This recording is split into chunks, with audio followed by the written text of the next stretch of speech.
Aqui em 1 Tessalonicenses, Paulo escrevendo aos Tessalonicenses, ele diz: damos sempre, 1 Tessalonicenses, capítulo 1, verso 2, damos sempre graças a Deus por todos vocês, mencionando vocês nas nossas orações e sem cessar, recordando diante do nosso Deus e Pai, da operosidade da vossa fé, a abnegação do vosso amor e da firmeza da vossa esperança em nosso Senhor Jesus Cristo, reconhecendo, irmãos amados de Deus, a vossa eleição. Porque o nosso evangelho não chegou até vocês tão somente em palavra, mas sobretudo em poder no Espírito Santo e em plena convicção, assim como sabeis ter sido o nosso procedimento entre vocês e por amor de vocês. A gente quer compartilhar sobre esse texto aqui, à luz do que Paulo escreve também aos Filipenses. Então, vale mencionar o que Paulo escreveu aos Filipenses, que são duas cartas anteriores. Aí, lá em Filipenses, no capítulo 1, ele diz assim: eu estou totalmente seguro, eu estou bem certo de que aquele que começou uma boa obra em vocês há de completá-la até o dia de nosso Senhor Jesus Cristo. Paulo é um homem, deixa o Espírito de Deus ministrar o seu coração. Paulo era um homem que tinha uma bagagem religiosa muito forte. Até que ele teve uma experiência com o Espírito de Deus. Ele foi visitado pelo Espírito de Deus e os olhos dele foram iluminados. Mas ele era um homem religioso. E como homem religioso, ele era devoto, ele tinha uma devoção. A devoção dele fez com que ele entrasse em conflito com aquilo que era a expressão verdadeira de Deus para a vida do homem. Quando Deus revelou o propósito dele para a nossa vida em Cristo Jesus, como a revelação de Cristo não combinava com o estereótipo religioso de Paulo, Paulo se tornou perseguidor daquilo que ele julgava mais amar. Quem está entendendo o que eu estou dizendo? Na sua devoção religiosa, ele se julgava o melhor prestador de serviço que Deus tinha. Mas como Deus, ao revelar a sua vontade, surpreendeu Paulo, frustrou as expectativas religiosas de Paulo, Paulo usou sua devoção contra o projeto de Deus.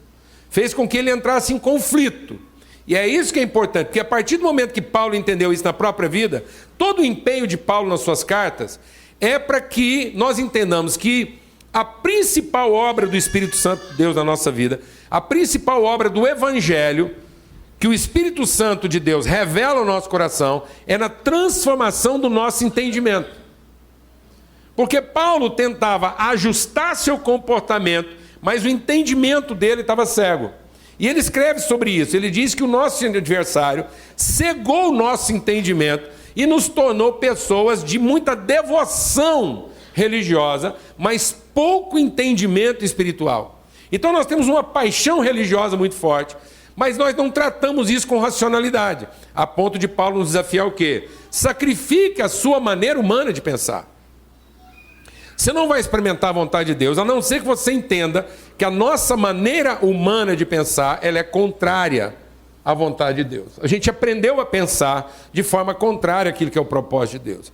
E ele diz, sacrifica isso, para que você seja transformado no seu entendimento. E ao ser transformado, Deus ilumine. Paulo escreve isso lá também aos Efésios. Ele diz assim, a minha oração é para que vocês tenham os olhos do vosso entendimento iluminados, assim vocês possam compreender as riquezas, a beleza, a pujança da vossa vocação em Cristo Jesus. Aos Romanos ele diz, para que eu seja transformado, a fim de que eu possa experimentar uma vontade de Deus que é perfeita. Então há algo de belo, de maravilhoso, de suficiente. Deus providenciou suficiência para o projeto dele. Antes de Deus, deixe Deus ministrar o seu coração. Se a gente olhar para a agenda, nós vamos entender como é que Deus pensa. Deus, ele primeiro providencia o recurso para depois colocar a pessoa no processo. Então a providência de Deus, ela não é, ele dá uma missão, depois ele vai buscar o recurso. Não, ele estabelece as condições favoráveis para que a missão seja cumprida a contento. Amém? Então Deus estabelece um projeto em cima de condições favoráveis e não desfavoráveis. por maiores que sejam os desafios. Mas o homem pensou diferente. O homem foi tentado a pensar que ele primeiro tem que prover o recurso, para depois ele entender o propósito. Não, mas nós precisamos entender o propósito, porque se você não entender o propósito, você nunca vai entender o que já está providenciado para esse propósito. E aí você vai estar, às vezes, empenhando o seu esforço na busca de recursos que não são, na verdade, compatíveis com o verdadeiro propósito de Deus para a sua vida. Então vai haver um conflito de ação e entendimento. Então, muitas vezes, o maior conflito que eu estou enfrentando não é com aquilo que está à minha volta, é com o meu próprio entendimento, porque o meu entendimento está o quê? Cego. Cego. E Paulo diz que sejam iluminados. Então ele está dizendo o quê? Eu fico alegre porque, lá com a igreja de Tessalônica, porque ele percebeu na igreja de Tessalônica uma correspondência entre aquilo que é o propósito de Deus e aquilo que é a vida da igreja. Que é o que ele tinha dito lá para Filipenses. Eu tenho certeza de que Deus vai completar o que ele começou. Então o que Deus quer completar? A pessoa. E nós temos falado aqui constantemente de fé, temos falado aqui constantemente de vocação. Esse ano, especialmente em todo o Ministério São da Terra, a nossa ênfase tem sido o quê? Andar de modo digno da nossa vocação. O que quer dizer isso? Que você encontre a forma compatível, coerente, correspondente, em que Deus te dá um nome e você responde ao nome que Deus te deu. Há uma harmonia entre aquilo que é a sua forma de vida e aquilo que Deus talhou você para ser. Quem está entendendo o que eu estou falando aqui? Então, por mais conflitos que você enfrente, você está interiormente o quê? Harmonizado. Aquilo não cria em você uma crise. Então, andar de modo digno é você estar harmonizado de forma coerente. Isso é viver pela fé. Então, fé é racionalidade. Agora, nós temos a tendência de confundir, deixa Deus ministrar o seu coração, nós temos a tendência de confundir fé com o quê? Com devoção religiosa. Então, as pessoas são devotas religiosamente. Elas têm uma devoção tal que elas imaginam que elas vão conseguir atrair Deus para o seu projeto de vida. Quem está entendendo o que eu estou falando aqui, mano? Então, o que é a devoção religiosa? Eu vou ser tão dedicado no serviço a Deus, que no fim Deus vai me dar exatamente o que eu quero que Ele me dê. Ele vai me dar a vida que eu sonhei. Essa era a devoção de Paulo. Até que ele tomou um baque. Ele viu luz. E ele viu luz quando Deus disse o que para ele? Paulo, na sua devoção religiosa, você não está me correspondendo, você está me perseguindo. Você não está respondendo aquilo que você está achando que está fazendo a minha vontade e você está lutando contra mim. Então, amado, o diabo, de longe, é o nosso maior problema. Sabe qual é o nosso maior problema? A nossa rebeldia. Então, o diabo opera na nossa rebeldia. O diabo não é um poder sobre nós. Ele é uma ação sedutora. Para que eu use o poder que Deus me deu para cumprir um propósito, na satisfação de um interesse. Quem está entendendo o que eu estou falando aqui? E é por isso que eu me sinto fragilizado, porque eu uso o poder fora do propósito. E aí isso dá a impressão que o diabo é um poder maior, e não é. Ele é um subalterno. Um subalterno. Por isso que quanto mais complicada a sua mente, menos autoridade você tem. Quanto mais religiosa a sua mente, menos autoridade você tem. Porque você sublima. Amém? Então Paulo está dizendo que nós temos um projeto de fé, um projeto de entendimento, de racionalidade. E qual vai ser o resultado dessa fé? O resultado da fé não é devoção. O resultado da fé é o quê? É trabalho, incansável. Então a fé não produz um devoto, a fé produz o quê? Um trabalhador. Alguém que não se cansa no trabalho. Amém? E um trabalho que realiza. Então agora, presta atenção. O cristianismo também é cultura. Aproveita. Oportunidade única. Pelo mesmo preço. Você vai entender aqui, tá bom? Vem cá. Então vem cá. Você fica lá na ponta. Lá. Fica lá. Essa família sempre senta no primeiro banco aqui para ajudar aqui na coreografia. Vem cá, gente. Tá bom? E eles não recebem mais por isso, né? Pelo contrário, né? Então presta atenção, qual é a equação física de trabalho? Você achou que as aulas iam começar amanhã, não é? Pois é. Para sua surpresa, começou hoje. Então é o seguinte, qual é a equação física de trabalho? Trabalho é força vezes deslocamento. Então, a fé é para que eu possa produzir trabalho. Então, por isso que Paulo está dizendo, o trabalho, a operosidade da vossa fé. Então, onde não há deslocamento, não há realização de trabalho, apesar de todo esforço. Então, por que às vezes o seu trabalho está se tornando cansativo?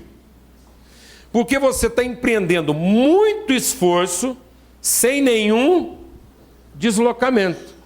E o que é o trabalho da fé? Te levar a uma condição básica, a uma condição o quê? Completa. Então esse aqui é o modelo completo. Ar-condicionado, freio a disco, aquele lá é o modelo básico. Então Deus te traz de um modelo básico, elementar, uma carroça, entendeu? E vai te colocar numa... Mas esse é o projeto. Então esse aqui é o modelo, é por onde ele começou, é a semente. Então ele não está errado por ser básico. E ele não está incompleto. Ele não está lapidado o suficiente para revelar toda a sua beleza. Olha o tanto que é mais belo. É belo, tá vendo? Aqui é básico. Então, isso aqui é o bruto. Então você pega uma coisa bruta e o trabalho vai tornar uma joia perfeita. Mas não há demérito. Não há demérito. Porque não há erro. O que existe é uma expressão deficiente da perfeição. Mas já é. Alguém está entendendo o que eu estou falando ou não? Então o trabalho não é para tornar alguma coisa que não é. O trabalho é para produzir uma expressão melhor do que já é. Então, na verdade, a fé não trabalha o resultado. A fé trabalha o processo de aperfeiçoamento do trabalhador. Então, o trabalho é para que, ao fazer o trabalho, eu me torne uma expressão melhor da pessoa que Deus me fez para ser. Amém, amado? Por que a gente cansa no trabalho? Porque a gente pensa que o trabalho é o esforço do resultado e não o esforço do processo. Amém, irmão? É aí que você está sendo enganado. Porque quando você trabalha na expectativa do resultado e você faz uma avaliação de resultado, vem cá, um modelo médio aqui. Todo mundo aqui é bem resolvido, eles não vão achar ruim. Porque esses três caras aqui sou eu. Sou eu caminhando do modelo básico, bruto, modelo mediano, ele assimila. É porque ele é muito bonito, eu gosto de dar uma segurada nele. Até o modelo perfeito, entendeu? Então, essa é a minha trajetória. Quem está entendendo o que eu estou falando? Então, o trabalho não é para que eu almeje um resultado de acordo com as minhas expectativas, porque é isso que está me deixando doido. Porque se eu fizer uma avaliação a meio processo, isso não corresponde ao quê? À expectativa. Então, eu posso achar que eu estou perdendo, e aí pode acontecer o quê? Uma frustração pelo resultado. Mas quem entende o objeto do trabalho, que é a transformação, hora que você avalia e a avaliação não corresponde à expectativa, em vez de você ficar desanimado, você entende que vai precisar realizar mais trabalho. Glória a Deus. Então a avaliação aparentemente negativa não te frustra. Quem está entendendo o que eu estou falando? Ela só te quantifica para mais trabalho. É só para você saber que o trabalho ainda não... Glória a Deus, amado. Então o que está desanimando a gente? É a quantidade de trabalho? Não, é a expectativa frustrada. Por isso que Paulo diz que, uma vez que a gente anda por fé, a perplexidade de expectativas não correspondentes não me desanima. Glória a Deus, amado. Então o que está desanimando você? É a quantidade de trabalho? Não. É porque você gerou uma expectativa a partir de uma referência básica. Então, em vez de você entender que o trabalho era chegar até lá, vem cá, Arthur. Você tentou trazer o de lá aqui. E desculpa, você achou que era só esforço. Então, quando você faz esse esforço para ter isso aqui, sabe qual é o seu trabalho? Zero. Porque vai ser muito esforço para nenhum deslocamento.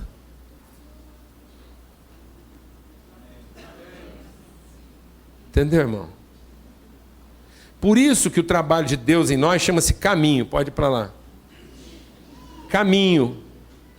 Também? Eu sou o caminho, a verdade e a vida. Ninguém conhecerá aquilo que é a vontade eterna do Pai, a não ser que faça a trajetória, a não ser que realize o trabalho. Então, o que me dá condições de realizar esse trabalho? A fé. Então, qual é a principal característica da fé? Disposição.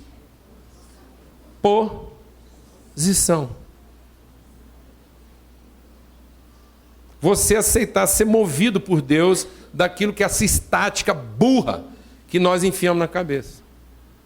Entendeu? De achar que o meu esforço é para trazer a minha expectativa. E eu não percebo que a minha expectativa é a consolidação da minha religiosidade. A minha expectativa é o prêmio da minha devoção. É a vontade de ser abençoado sem sair do lugar. É a ideia de que Deus é que vem no meu culto. Quem está entendendo o que eu estou falando? Deus vir no meu culto é um esforço de não trabalho, porque aí eu vou fazer um grande esforço e quem tem que se movimentar é quem?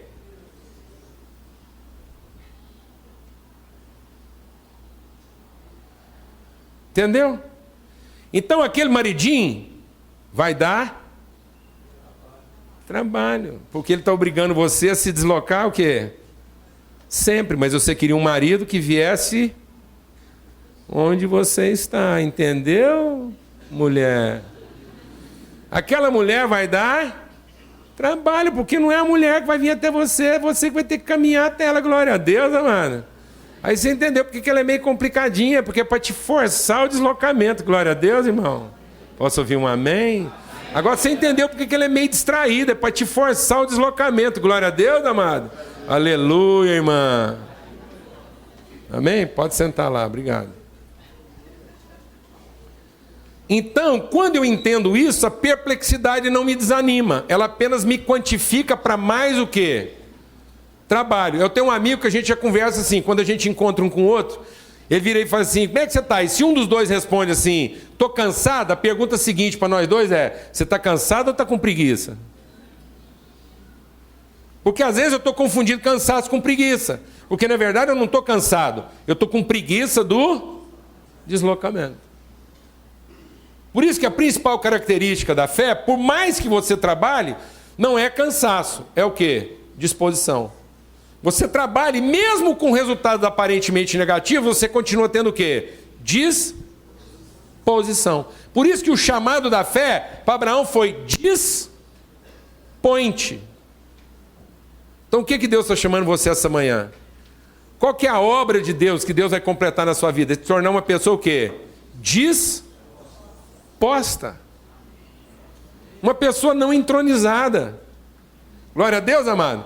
Mas nós temos uma tendência de fazer altar. A nossa ideia de devoção é altar. E não tem nada mais inerte do que altar. Deus não queria altar, Deus queria fonte. Então Deus lá levantou Abraão não para edificar altares, mas para edificar o quê? Para cavar fontes, porque Deus queria que Abraão fosse um homem não de estática, mas de fluxo. Glória a Deus, amado. Então Deus mandava edificar um altar depois de ter cavado um poço. Isso quer dizer o seguinte, o altar não era para definir o culto, o altar era só para sinalizar onde é que estava a fonte. Amém, mano? Então o altar não é para você trazer Deus para a sua realidade, é só para você ser inspirado ao movimento. Então você não vem aqui para arrastar Deus para a sua realidade, mas você vem aqui para criar coragem de se movimentar com Ele. Sair do lugar. Se dispor. Amém? Outra característica, então, ele fala que quando há essa disposição, Essa disposição de fé caracteriza também o quê? Uma resignação de amor. Deixa Deus ministrar o seu coração. Quando eu entendo que é movimento, então eu tenho desprendimento. Porque nada mais impede o nosso movimento do que o apego. Então tem gente que é muito apegada, muito agarrada. E aí ele não entende o fluxo de Deus, consequentemente ele não evolui. Ele não amadurece. Ele fica velho, mas não amadurece. A idade deveria deixar a gente mais liberado. Amém? Em tese, a gente tinha que fazer plano de saúde para quem? Para jovem. E não para velho, porque velho já conhece Deus o suficiente para saber que não precisa de plano de saúde. Glória a Deus, amado. E que se Deus tiver que matar, mata logo, que ele já está velho. Então, assim, já cumpriu. Então o velho é desprendido. Porque já está mais perto da chegada. Então ele já está vendo a chegada, ele é mais descomplicado. Então, nós tínhamos que ser pacientes com quem? Com o jovem. Quem tinha que ter mania? Jovem. Mas não, mano, nós vamos ficar no velho, vamos ficar cheio de mania. A gente vai dizer que as pessoas têm que ter paciência com a gente. E todos os cuidados têm que ter para a gente. Não. Pessoas mais velhas, à medida que amadurecem, vão dispensando o quê? Cuidado. Pode comer depois, glória a Deus, amado. Amém? Porque já conhece Deus o suficiente para saber que não vai faltar, amém? Amém, mano? Não precisa de garantias. Pode tratar de qualquer jeito. É isso que anda acontecendo? Por que não? Por que não, amados? Porque nós não amadurecemos. A gente não produz o deslocamento. Está entendendo o que eu estou falando ou não? Fica mais enjoado, mais ranzinza, mais implicante. A pessoa mais velha, ela tinha que ser aquela pessoa capaz de dar um conselho e não ser ouvida. Glória a Deus. Glória a Deus. Glória a Deus. Amém? Porque ela vai ter a paciência de ensinar de novo. Ela não vai perder a paciência. O outro não teve a paciência de escutar, mas ela não perde a paciência de ensinar. Glória a Deus, amado. Aleluia. Porque ele é uma pessoa desprendida. Mas o que a religião faz com a gente? Faz você ser uma pessoa agarrada.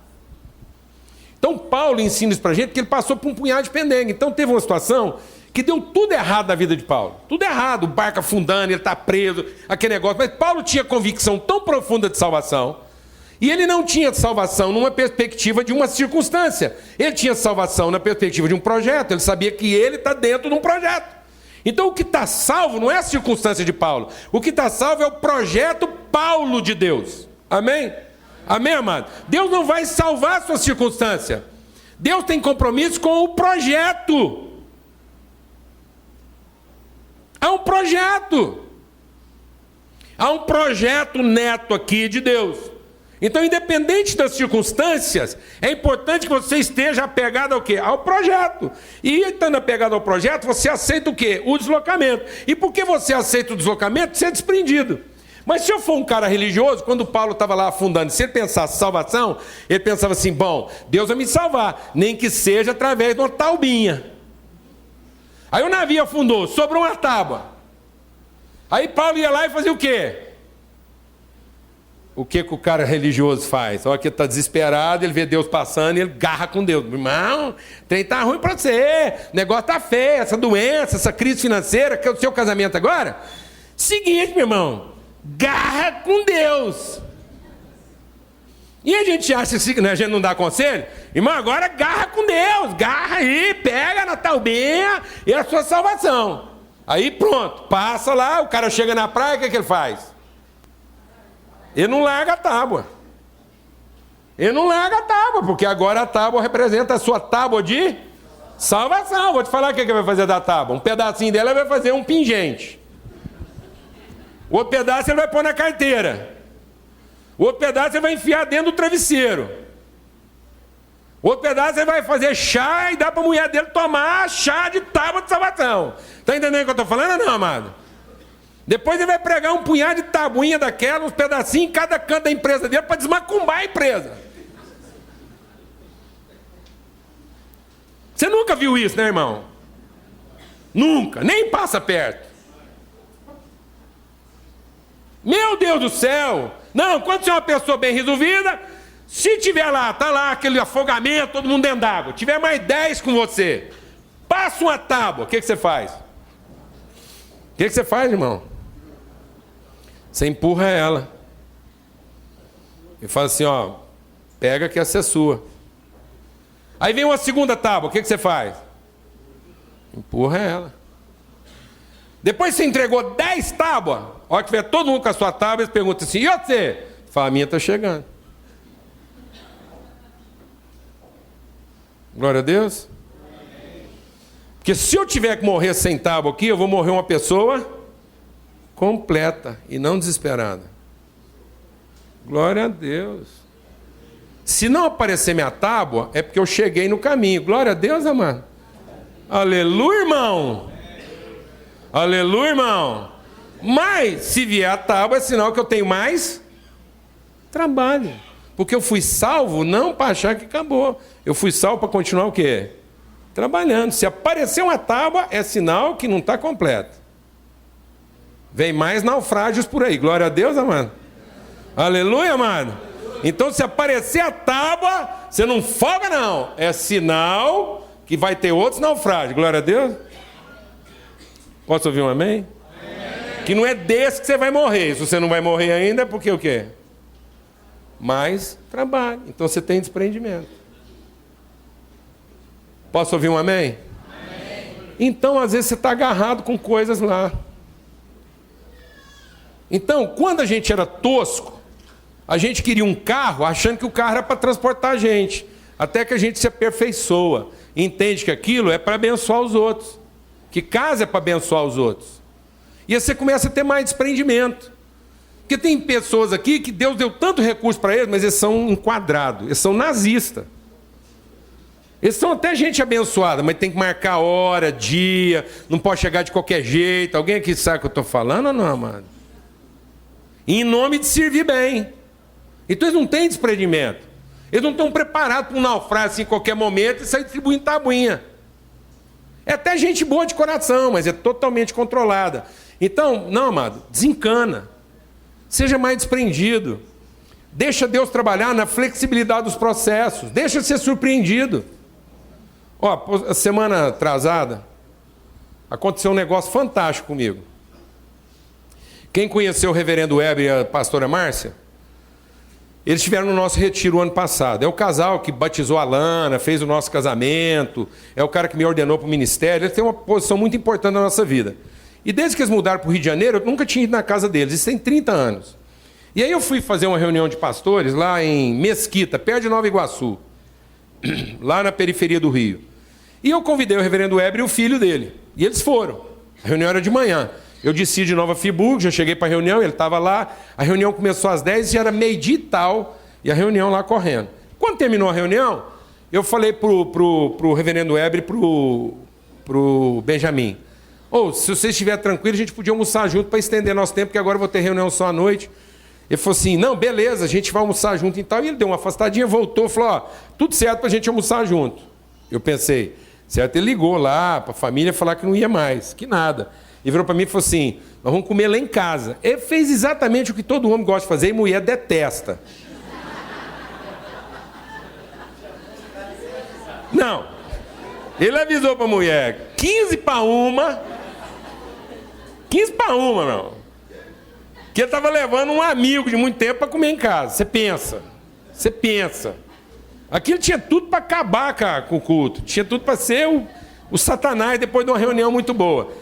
E aí eu cheguei lá, a dona Márcia alegre, tal. Olha, eu vou te falar uma coisa. Eu me senti assim tão abençoado por Deus, porque ela não fez de rogada, não. Beleza, vamos embora, alegria. Cheguei lá, ela toca na cabeça, mental, pá. E aí o que ela pôs em cima da mesa? Meu Deus do céu. Eu viajei assim 40 anos. Fui lá na casa dos meus pais. Porque tinha um prato lá em casa que era assim... Era quase todo final de semana, ou sábado ou domingo. E é o tipo de um prato sem vergonha total. É prato assim de um trem que deu errado. Você vai lá e arruma mesmo. Você pega, junta tudo, mete numa travessa, joga um queijo ralado em cima e pá no forno. Arroz de forno.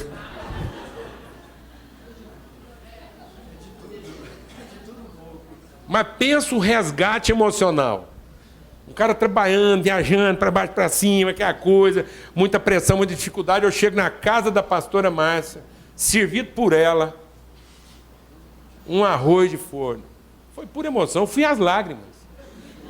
Ela querendo se desculpar e eu agradecendo a Deus o toque de divindade de se sentir em família.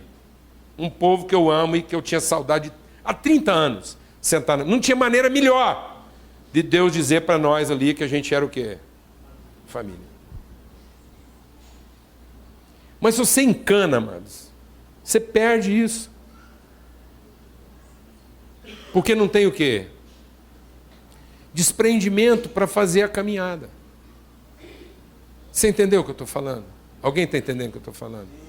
E a gente vai colocando tantas condições, tantas questões, tanta coisa, a gente vai ficar tão amarrado, que a gente vai ficando pesado. Aí, Deus, para mover você está sempre pesado, muita condição, tem que responder 200 perguntas, e estabelecer tantos critérios, aí você está pesado. Então, Paulo diz, eu louvo a Deus pelo quê? Porque a fé de vocês faz de vocês o quê? Trabalhadores. E o amor de vocês faz de vocês, gente, o quê? Leve, desprendida. Amém? Gente flexível, gente que se ajusta. E por último lugar, e é interessante isso, porque continuando aí com aula de reforço, a equação de potência, se trabalho é força vezes distância, o que é potência? É maior quantidade de trabalho em menor quantidade de tempo. Então a gente acha que poder é muita força. Não, amados. Poder é agilidade. Porque não adianta você ter muita força se você não produz deslocamento, e para cada deslocamento seu você gasta muito tempo. Alguém está entendendo o que eu estou falando aqui ou não? Mano? Mas quando você é uma pessoa desprendida, Deus consegue fazer muito trabalho, usando pouca força, numa quantidade de tempo que? Porque você produz muito deslocamento em pouca quantidade de tempo. Então você é um trabalhador que trabalha na sua máxima potência e na sua máxima eficiência, porque você tem baixo consumo de energia. Isso quer dizer o seguinte, que você é constante. Amém? Você é constante, que a gente não tem que fazer uma descarga de combustível muito grande para você recuperar o seu movimento. Então você vai trafegar em velocidade o quê? Constante. Então Paulo está dizendo o seguinte, olha, louva a Deus porque vocês são um povo que trabalha, vocês são um povo que trabalha de maneira o quê? Desprendida, leve, alta performance, baixo custo e com baixo consumo de energia, porque vocês são constantes. A gente não tem que ficar aqui imprimindo campanhas e mais campanha. Hoje em dia, amado, para que a gente precisa de tanta campanha? Por que a gente precisa de tanta campanha? Fala para mim. Porque a gente se deprime facilmente. Então você tem que ir lá e meter o quê? Um energético. Então você tem uma alta performance, mas aquilo não é constante.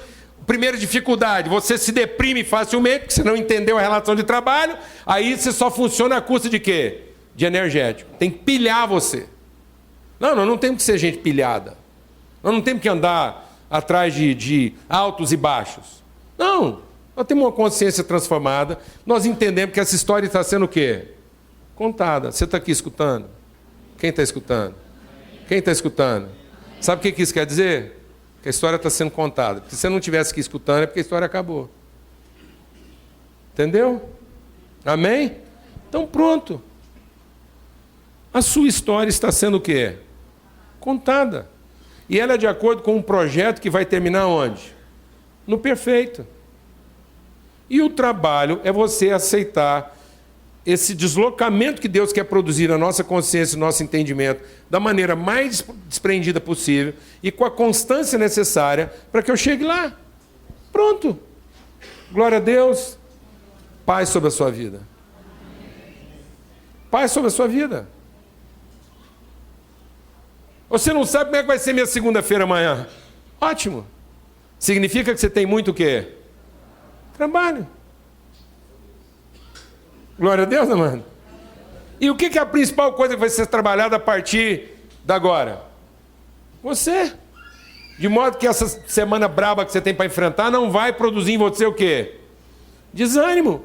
Mas você vai liberar, você vai se desprender de tudo que é necessário para que Deus consiga movimentar você de forma o quê? Fácil e constante. Amém, amado?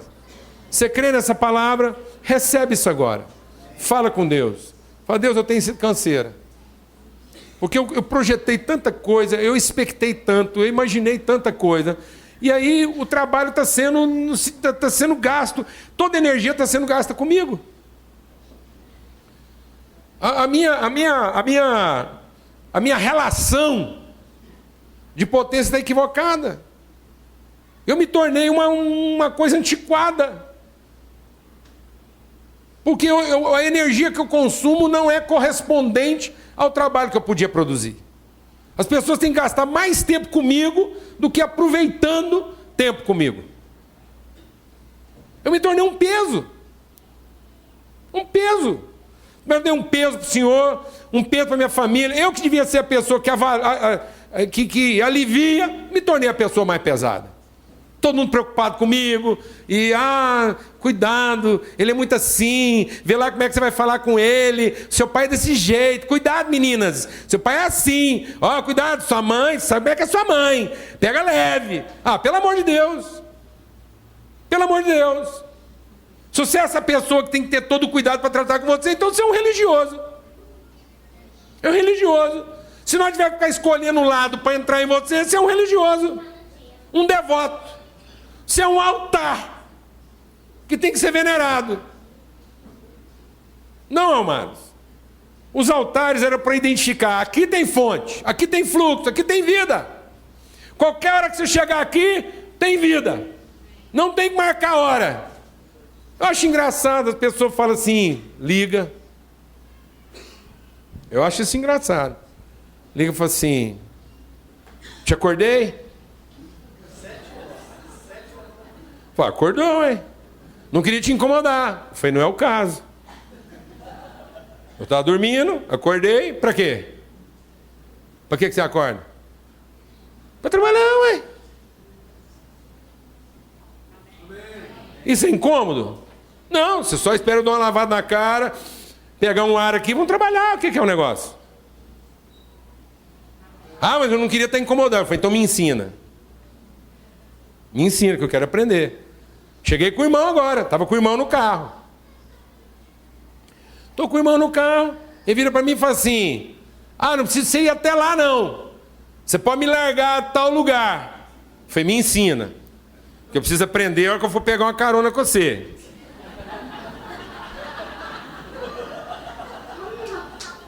A hora que eu for pegar uma carona com você, me ensina.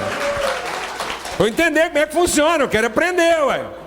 Quer dizer que a hora que eu pegar uma carona com você, eu já tenho que ir administrando, que você vai me largar umas 3 quadras antes. Não. Foi, então me ensina. É lá, ué, pai. É trabalho. Não chegou lá, não acabou o trabalho, amado. Glória a Deus. E você pensa que o trabalho é eu levar ele lá? Não, amado. O trabalho é eu ir lá com ele. Eu estou me trabalhando. Que vontade mesmo é nem pegar. Ele é que está achando que ele está me facilitando, largando 3 quadrantes. Facilitar mesmo era eu nem pegar.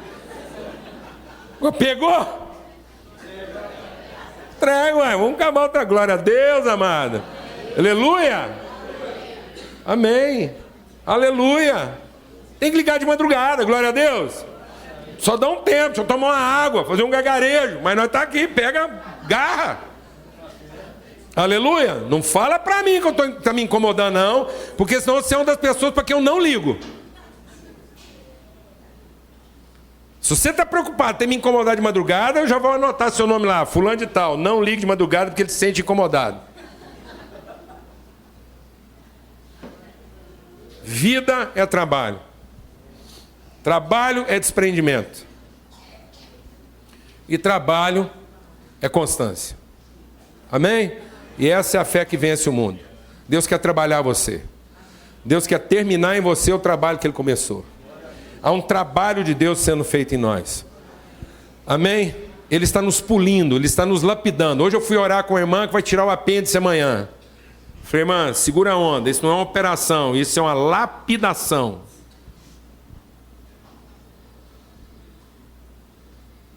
Amém?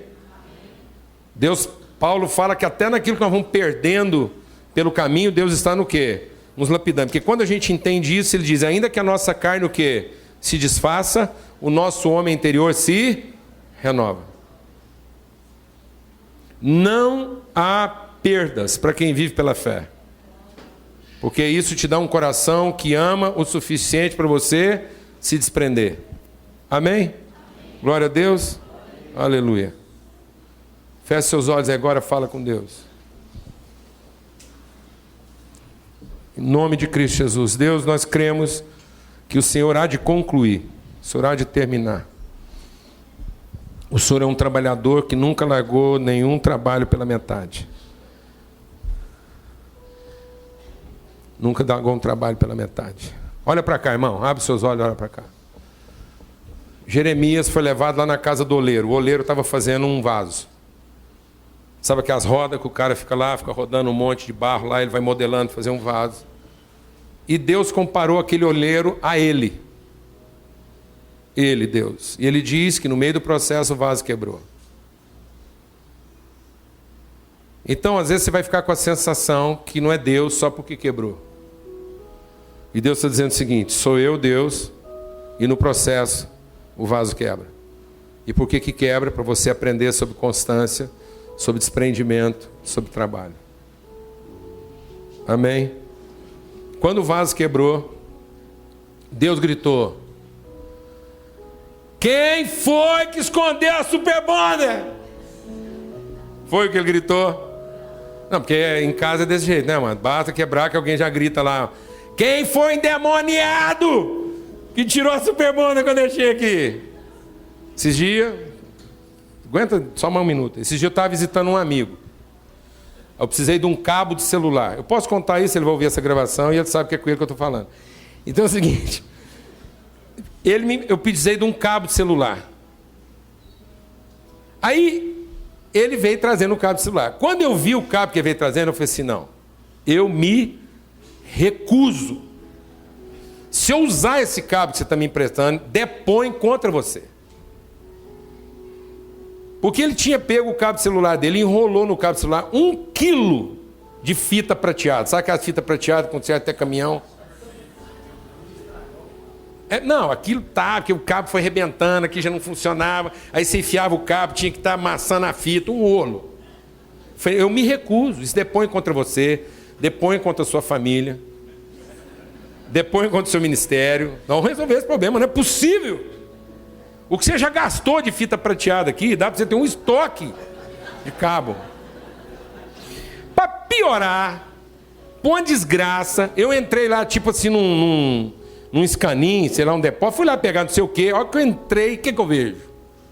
Um banquinho de sentar, remendado, com fita prateada. Eu falei, não, o cara que inventou a fita prata não foi para remendar banco, para outras coisas. Eu chamei para ele e falei assim, me explica. Ele falou, não, é porque achei essa fita prateada numa viagem que eu fiz, estava barato. Eu falei, isso está ficando caro.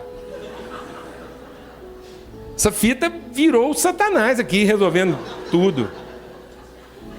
Você entendeu ou não, amado? Em nome de Jesus. Em nome de Jesus. Em nome de Jesus. Se você tem fita prateada em casa, você olha bem, pensa 2 vezes o que você vai fazer com aquilo. Amém? Porque aquilo tem uma função limitadíssima. Amém? Muito restrita, irmão. Porque Deus, quando o vaso quebrou, Ele não evocou a Super Bonder. Quem está entendendo o que eu estou falando aqui? Deus não quer colar você. Deus não quer embrulhar você em fita prata.